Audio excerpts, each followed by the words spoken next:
नमस्कार मित्रांनो, स्वागत आहे तुमचं आमच्या या ऑनलाईन लर्निंग प्लॅटफॉर्मवर.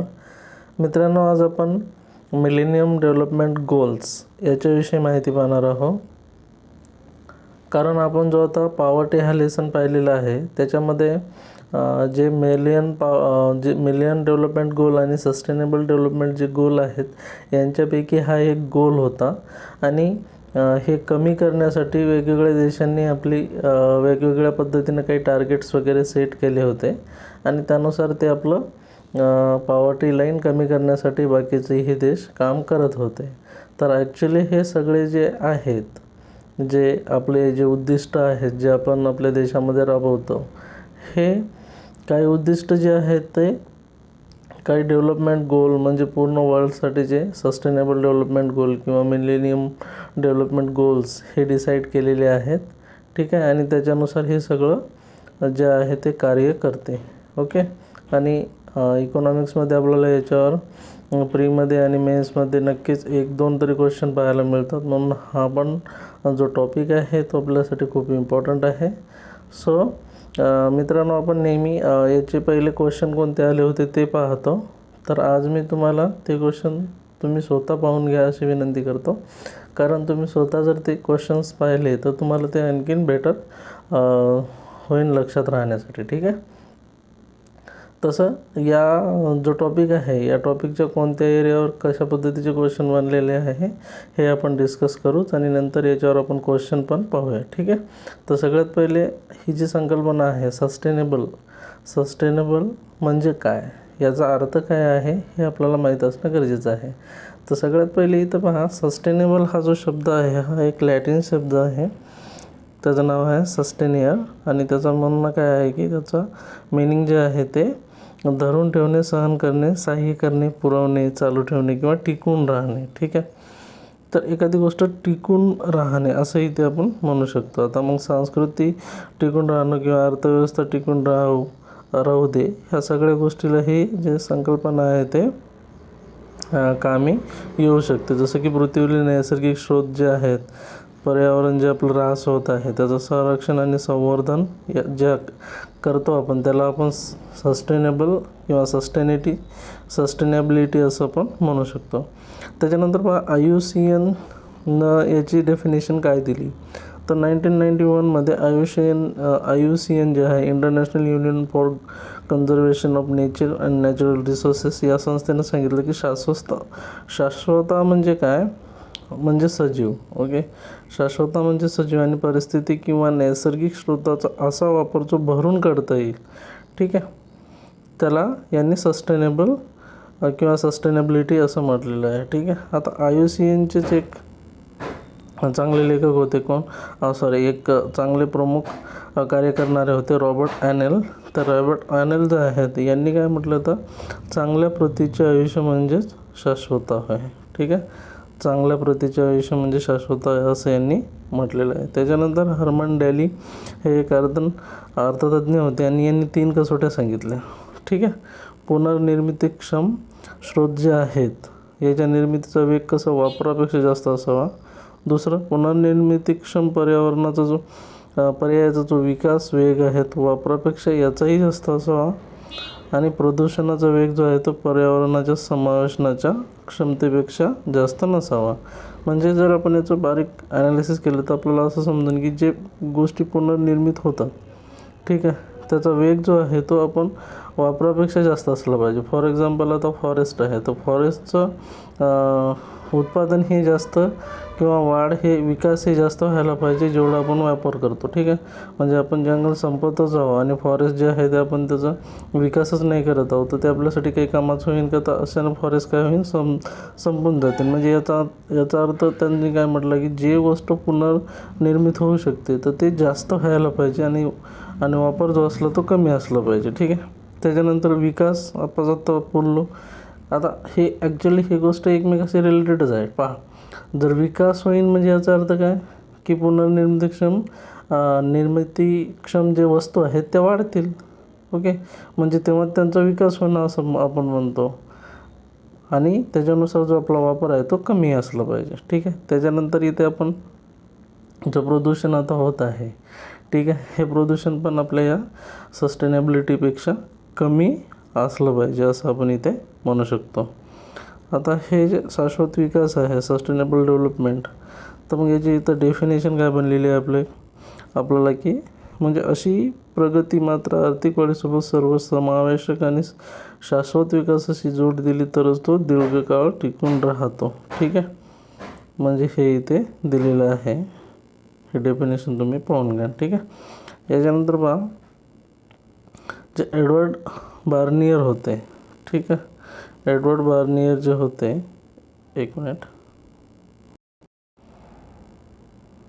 ओके, हे जे एडवर्ड बार्बियर होते, तर यांनी पण 3 संकल्पना मांडल्या. कोणत्या? तर सामाजिक विकास, पर्यावरण विकास, आर्थिक विकास.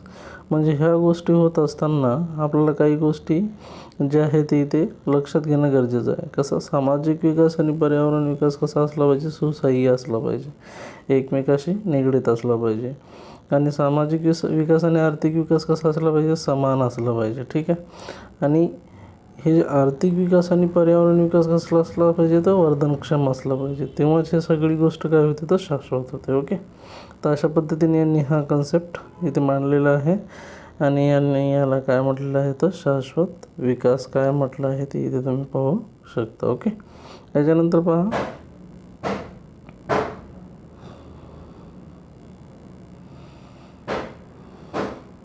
याच्यानंतर हे जी संकल्पना आहे, ही संकल्पना ॲक्च्युली कशा पद्धतीने डेव्हलप झाली ते इथे तुम्ही पाहू शकता. पहा, सगळ्यात पहिले जे आहे ते कॉन्फरन्स ऑन ह्युमन एन्व्हायरमेंट 1972 मध्ये सगळ्यात पहिले याचा प्रयत्न केला होता. आणि ही संयुक्त राष्ट्रानं भरवलेली स्टॉकहोम इथे एक कॉन्फरन्स झाली. आणि याच्यावर ह्युमन एन्व्हायरमेंट ह्याच्याविषयी चर्चा झाली. का? कारण आर्थिक विकासामध्ये जो पर्यावरणाचा बदल होत आहे, याचा आपल्याला आपल्या विकासावर जो आहे तो परिणाम पडत होता, याची जाणीव आता जगाला होत होती. कारण मानव जो आहे तो विकास करण्याच्या चक्करमध्ये जे आपले नॅचरल रिसोर्सेस आहे त्याचं एक्सप्लॉयटेशन जे आहे ते खूप जास्त करत होता. आणि याचा परिणाम जो आहे तो वाईट होणार होता हे सगळ्याच लोकांना दिसत होतं. आणि म्हणून याच्यावर काही उपाययोजना करण्यासाठी संयुक्त राष्ट्रानं एक कॉन्फरन्स आयोजित केली होती 1972ला. ठीक आहे, 1972ला त्याला कॉन्फरन्स ऑन ह्युमन एन्व्हायरमेंट असं म्हणतात. ठीक आहे. आणि त्याच्यानंतर याच्यावरच मग पुन्हा एक कॉन्फरन्स भरली होती. ठीक आहे, पर्यावरण विकास, काय, वर्ल्ड कमिशन ऑन, म्हणजे 1983ला एक दुसरी भरली. ठीक आहे, कॉन्फरन्स. आणि हे काय होतं? तर world commission on environment and development. ठीक आहे. आणि या आयोगाचे जे अध्यक्ष होते ते कोण होते? तर ग्रे हार्लेम ब्रटलँड. ठीक आहे. आता याच्या अध्यक्षतेखाली 93मध्ये एक समिती स्थापन केली, एक कमिशन बनवलं आणि त्यांना सांगितलं की तुम्ही याच्यावर आम्हाला काही उपाययोजना सुचवा. ठीक आहे. तर यांनी 1997मध्ये आपला अहवाल मांडला. काय नावानं? तर अवर कॉमन फ्युचर. तर याच्यामध्ये सगळ्यात पहिले जे आहे ते यांनी सस्टेनेबल डेव्हलपमेंट या शब्दावर यांनी भर दिला. ठीक आहे. आणि सस्टेनेबल डेव्हलपमेंट म्हणजे काय होईल? तर याची डेफिनेशन यांनी काय दिलं? तर विकास कसा असला पाहिजे? विकास शाश्वत होण्यासाठी वर्तमान काळातील गरजा अशा पद्धतीने पूर्ण झाल्या पाहिजे जेणेकरून भावी आयुष्याच्या जे पिढीच्या ज्या आपल्या गरजा आहेत ते पण पूर्ण करण्यावर परिणाम होणार नाही. ठीक आहे. म्हणजे एखादी गोष्ट आपण आत्ता यूज करत आहोत ते आत्ता तर त्याचा आपल्याला विकास झालाच पाहिजे, पण सोबत फ्युचरमध्येही त्या गोष्टीवर कोणता वाईट परिणाम न पडता असा त्याचा उपयोग आता करून घेणे, याला काय म्हणतात? तर सस्टेनेबल डेव्हलपमेंट म्हणतात. ठीक आहे. त्याच्यानंतर ओझोन. त्याच्यानंतर दुसरं पॉईंट पहा, ओझोन. जे आपले दक्षिण ध्रुव आणि उत्तर ध्रुव होते. ठीक आहे. दक्षिण ध्रुव आणि उत्तर ध्रुवामध्ये जे ओझोनचं जे लेवल होतं आपलं ते खूप क्रिटिकल झालं होतं आणि कमी होत होतं, तिथे होल पडत होतं, हे आपल्याला माहीत आहे. आणि हा एक त्यावेळेचा चर्चेचा विषय होता. तेव्हा काय झालं? तर याच्यावर चर्चा करण्यासाठी 16 डिसेंबर 1987ला, ठीक आहे, ओझोनचा जो थर आहे त्याचा रक्षण करण्यासाठी 11 देशांनी मिळून एक तहनामा केला. आणि या तहनामाला काय म्हटलं त्यांनी? Montreal protocol. आणि याच्यानुसार काय करायचं होतं, तर हॅलोजनेटेड कार्बन जे होते क्लोरीन, ब्रोमीन, तर यांचं उत्पादन जे आहे ते कमी करण्यावर इथे त्यांनी फोकस केला होता. ठीक आहे. त्याच्यानंतर 1998मध्ये IPCC म्हणजेच inter government panel on climate change यांनी पण एक डेफिनेशन दिली. ठीक आहे. आणि यांनी जे सूक्ष्म बदल होत आहेत पर्यावरणामध्ये, जे काही बदल होत आहे, तर याचा अभ्यास करण्यासाठी आणि याच्यावर शास्त्रीय म्हणजे सायंटिफिक उपाय सुचवण्यासाठी, त्याच्यासोबत इथे मानके ठरवण्यासाठी, काही सल्ले देण्यासाठी एक IPCC फॉर्म केलं. ठीक आहे. आणि यांचं काम काय होतं, तर यांचं काम होतं जे ही परिस्थिती आपल्या एन्व्हायरमेंटमध्ये बदल होत आहे, पर्यावरणात बदल होत आहे, याचे परिणाम, त्याचे विविध उपाय वगैरे हे यांना सुचवायचे होते. आणि तसे त्यांनी 5 अहवाल पण याच्यावर प्रसिद्ध केले होते. ठीक आहे. त्याच्यानंतर नेक्स्ट पहा रिओ परिषद. ठीक आहे. याच्यावर आपल्याला क्वेश्चन विचारलेले आहे. आधीचे जे डेफिनेशन्स आहेत त्याच्यावर पण क्वेश्चन विचारलेले आहेत. आणि आता इथे पाहू शकता तुम्ही, ते रिओ परिषद आहे, याच्यावरही आपल्याला क्वेश्चन विचारलेले आहे. रिओ परिषद किंवा वसुंधरा परिषद ही एकच आहे, जे 1992मध्ये झाली होती. ठीक आहे. आणि याला रिओ परिषद का म्हणतात, कारण ती जी आहे ते ब्राझीलच्या रिओ दी जेनेरो या शहरामध्ये भरली होती, म्हणून त्याला काय म्हणतो आपण, तर रिओ परिषद असं म्हणतो. ठीक आहे. आणि ही भरवली कोण होतं, तर युनायटेड नेशन, अर्थातच United nation conference on environment and development. ठीक आहे. आता याच्यामध्ये काही गोष्टी ज्या आहेत ते इथे डिस्कस केल्या होत्या. आणि डिस्कस करून इथे 3 जे आहेत ते याचे आउटकम इथे निघालेले आहेत. तर पहिलं काय आहे, रिओ घोषणापत्र. ठीक आहे. आता रिओ डिक्लेरेशनमध्ये जे समाजाचे सहकार्य, सगळे जे देश आहेत त्याच्या सहकार्याने काही नवीन आणि न्याय्य भागीदारी निर्माण केली. ठीक आहे. म्हणजे सगळ्यांनी मिळून काहीतरी काहीतरी कोणत्या गोष्टीवर काम करायचं हे झालं. आणि त्याच्यानुसार अजेंडा 21 ठरवला. ठीक आहे. आणि हे अजेंडा 21 जे आहे तर याच्यावर कोणत्या गोष्टीवर भर दिला, तर सोशल अँड इकॉनॉमिक डेव्हलपमेंट. ठीक आहे. Conservation and management. त्याच्यानंतर strengthening role of major group. ठीक आहे. म्हणजे मुले, स्त्रिया वगैरे यांचं, किंवा सबलीकरण वगैरे स्त्रियांचं. त्याच्यानंतर अंमलबजावणीचे मार्ग, जसे की मीन्स ऑफ इम्प्लिकेशन्स, आणि हे कशा पद्धतीने आपण इम्प्लिकेशन्स करतो हे. फॉर एक्झाम्पल हे इथे दिलेलं आहे की आपण कशा पद्धतीने कोणती गोष्ट इम्प्लाय कधी करायला पाहिजे. त्याच्यानंतर फॉरेस्टचं जे कन्झर्वेशन आहे याच्याकडेही लक्ष देण्यासाठी हे आराखडा बनवला. अशा पद्धतीचे हे 3 आराखडा होते.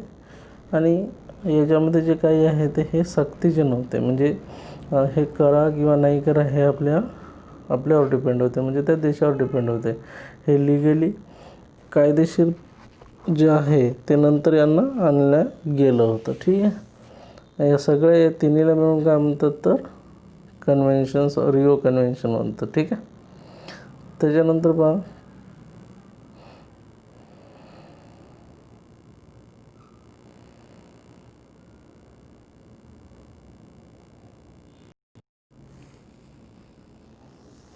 त्याच्यानंतर जैवविविध अभिसंधी म्हणजेच कन्व्हेन्शन ऑन बायोडायव्हर्सिटी.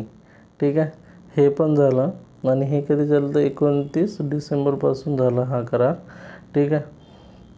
कोणता, तर जैवविविध अभिसंधी, त्याला आपण कन्व्हेन्शन ऑन बायोडायव्हर्सिटी असं म्हणतो.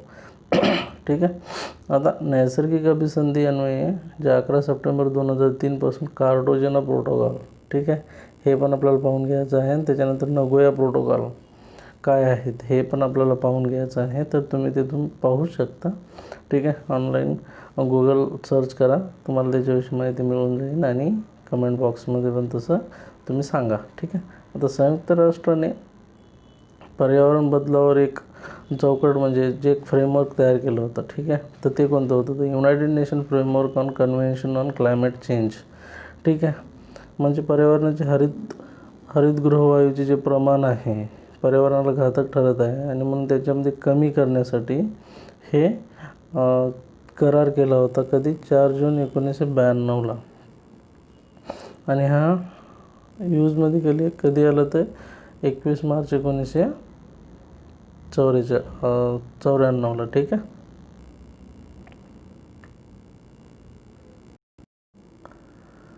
आता याच्यानुसार जे आहे ते क्योटो प्रोटोकॉल, ठीक आहे, क्योटो प्रोटोकॉल आणि पॅरिस करार जो आहे तो पुढे आलेला आहे. आणि हे न्यूजमध्ये पण होते. आणि आपल्याला जे आपलं एन्व्हायरमेंट आहे, ठीक आहे, भूगोल आणि एन्व्हायरमेंटमध्ये याच्यावर क्वेश्चन विचारलेले आहेत आणि त्याच्यावर तुम्हाला यांच्याशी रिलेटेड माहिती पण मिळून जाईल. ठीक आहे. जर तुमच्याकडे नोट्स असतील तर त्याच्यामध्ये पण तुम्हाला माहीत आहे की याची काय आहे माहिती, ती तुम्ही पाहू शकता. त्याच्यानंतर तिसरा कार्यक्रम जो होता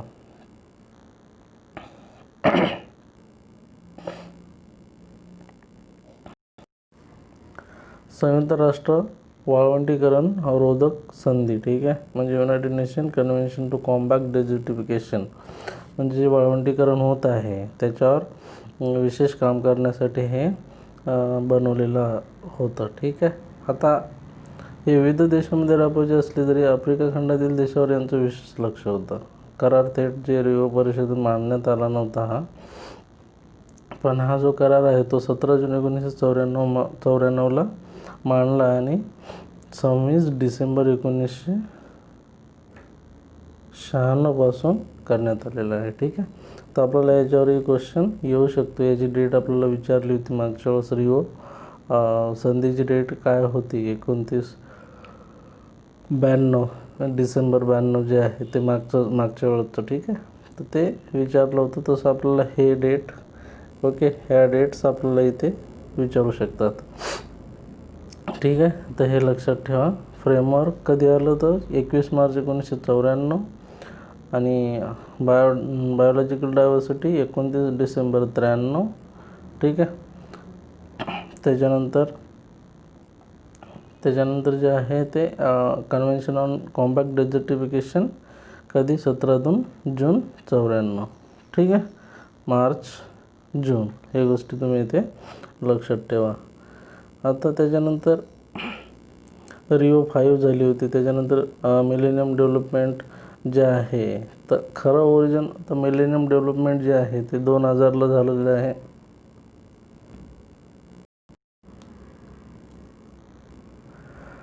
विकासासाठी 21व्या शतकात संयुक्त राष्ट्राची भूमिका काय असेल यावर चर्चा करण्यासाठी संयुक्त राष्ट्रसंघाने 6 ते 8 सप्टेंबर 2000 दरम्यान जे आहे न्यूयॉर्क येथे एक मिलेनियम समिट भरवलं होतं. ठीक आहे. 1978च्या आल्मा आल्टा परिषदेने 2000 वर्षात गाठायची आरोग्यविषयक काही लक्ष्य ठेवली होती आणि UNDPच्या मानव विकास अहवालामध्ये विकासाच्या निर्देशिकांचा खल होऊ लागला होता. अजेंडा 21ने शाश्वत विकासासाठी मोठी पार्श्वभूमी पण पुरवली होती. ठीक आहे.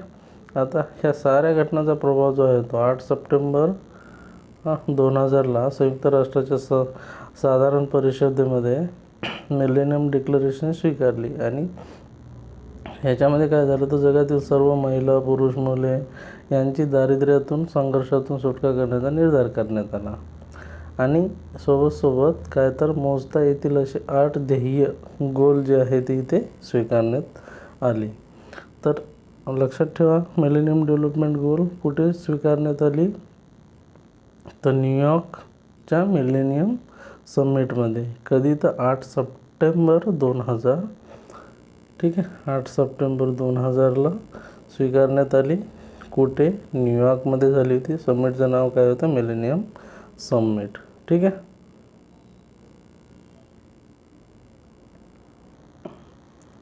हे इथे टाईमलाईन दिलेली आहे, ती तुम्ही पाहू शकता.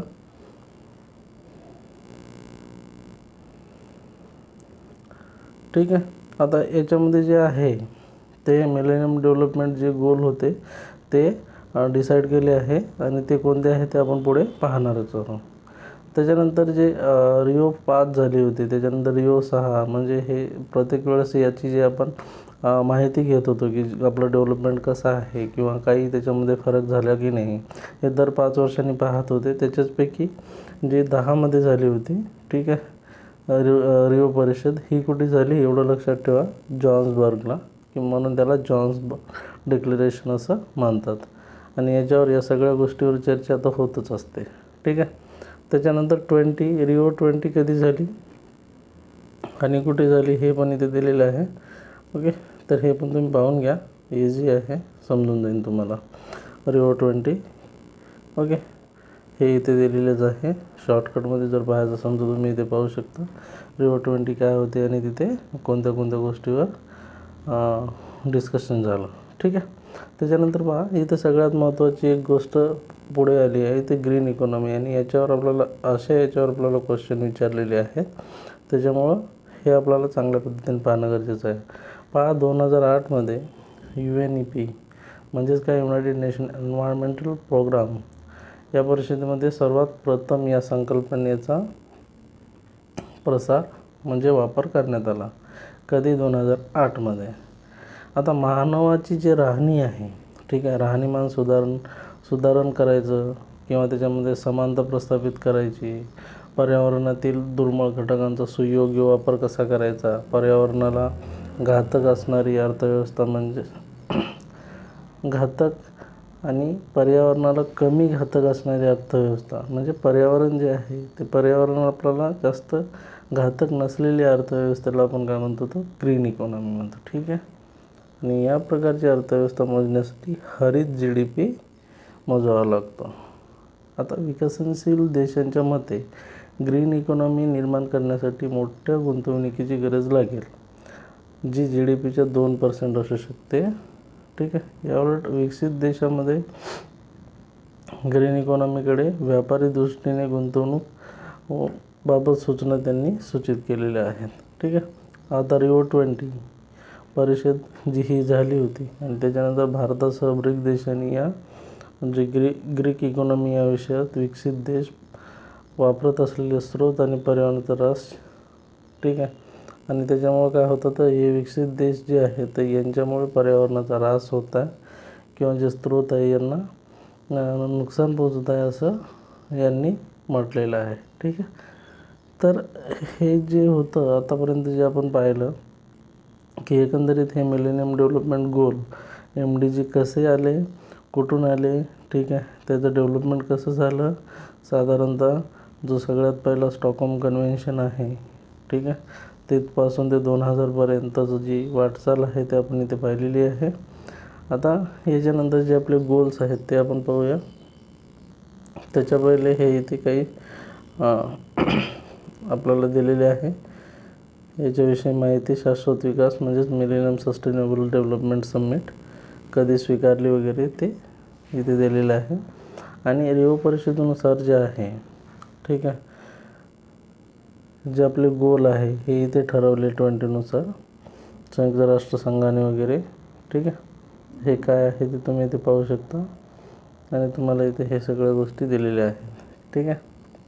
नंतर सस्टेनेबल डेव्हलपमेंट गोल कसे आले वगैरे वगैरे याच्याविषयी माहिती आहे. त्याच्यानंतर पहा,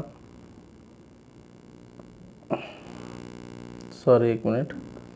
त्याच्यानंतर शाश्वत विकास म्हणजेच जे सस्टेनेबल डेव्हलपमेंट गोल कसे आले त्याच्याबद्दल दिलेलं आहे. तर ते आपण जेव्हा सस्टेनेबल डेव्हलपमेंट गोल पाहतो तेव्हा पाहू.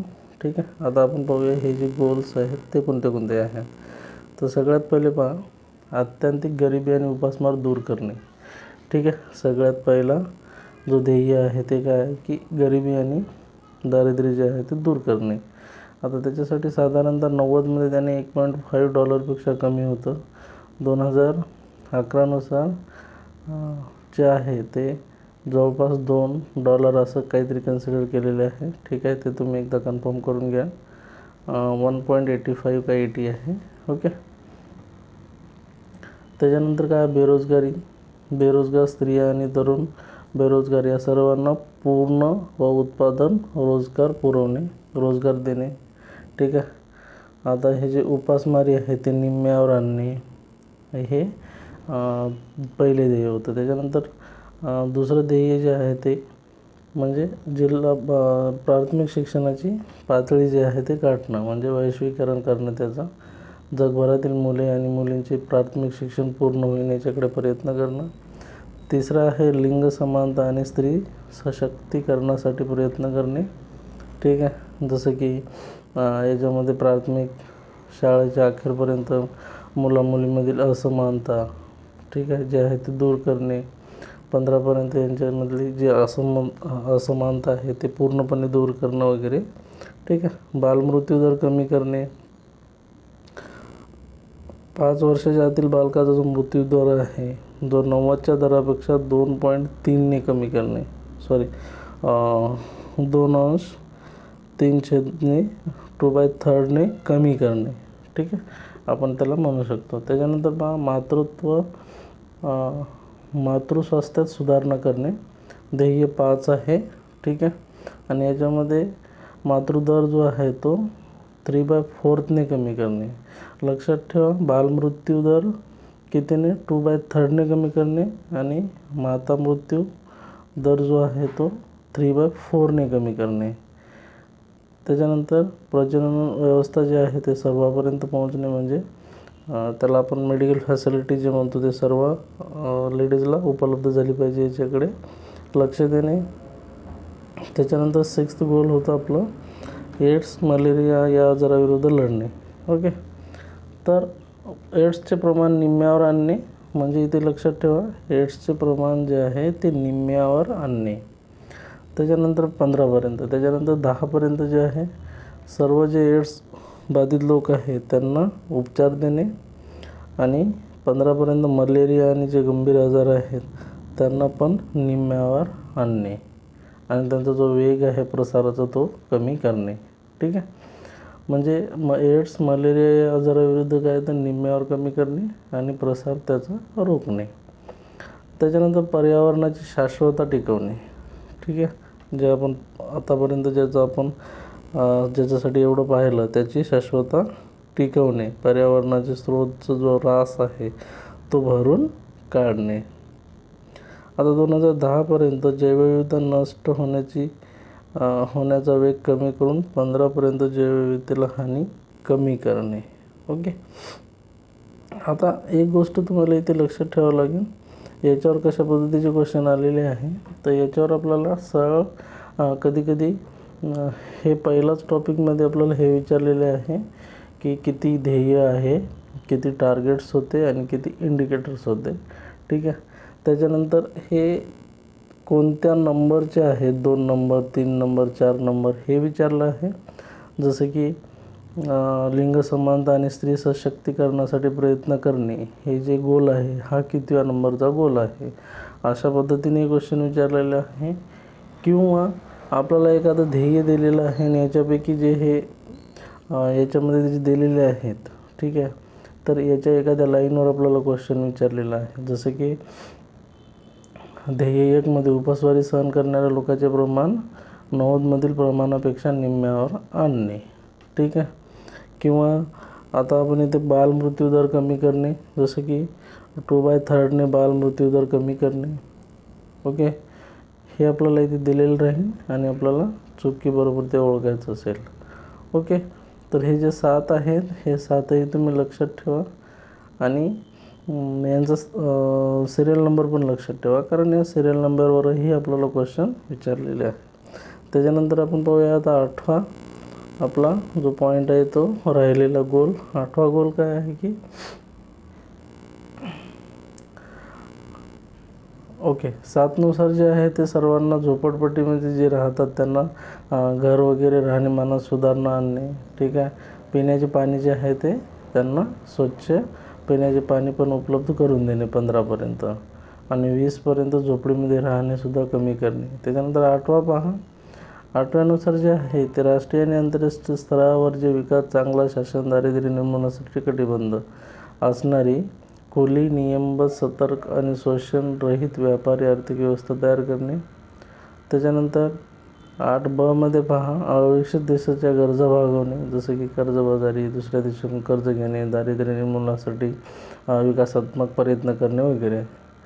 त्याच्यानंतर पहा, विकसनशील बेटे आणि भूवेष्टित देशांच्या गरजा भागवणे, लँडलॉक कंट्री ज्याला आपण म्हणतो, किंवा बेटे जे आहे, ठीक आहे, आयलँड्स यांचा पण विकास करणे.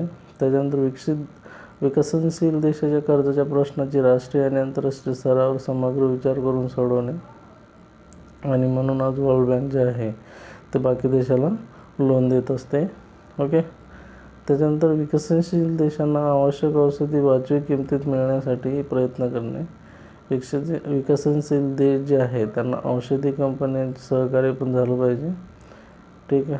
खाजगी क्षेत्राच्या सहकार्याने माहिती आणि प्रसारणासारख्या आधुनिक तंत्रज्ञानाचे फायदे पण त्यांना उपलब्ध करून देणे. ठीक आहे. आणि हे जे उद्दिष्ट आहे हे कधीपर्यंत आपल्याला 2015पर्यंत गाठायची होती. 2000मध्ये ही डिसाईड करण्यात आली होती आणि 2015पर्यंत ही गाठायची होती. आणि त्याच्यानंतर कोणते आले तर सस्टेनेबल डेव्हलपमेंट गोल आले. ठीक आहे. तर हे आपण नंतर पाहूया. सध्या आपल्याला हे मिलेनियम डेव्हलपमेंट गोल जे आहे हे माहीत असणं गरजेचं आहे. आणि याच्यावरचे जे क्वेश्चन आहे हे तुम्ही पाहून घ्या. ठीक आहे. जेणेकरून तुम्ही जे वाचलं ते तुमच्या दिमागामध्ये जास्त वेळ लक्षात राहील, आपण ज्याप्रमाणे म्हटलं, आणि तुमचा अभ्यास पण तुम्हाला झाल्याचं एक समाधान इथे प्राप्त होईल. ठीक आहे. Thank you for watching.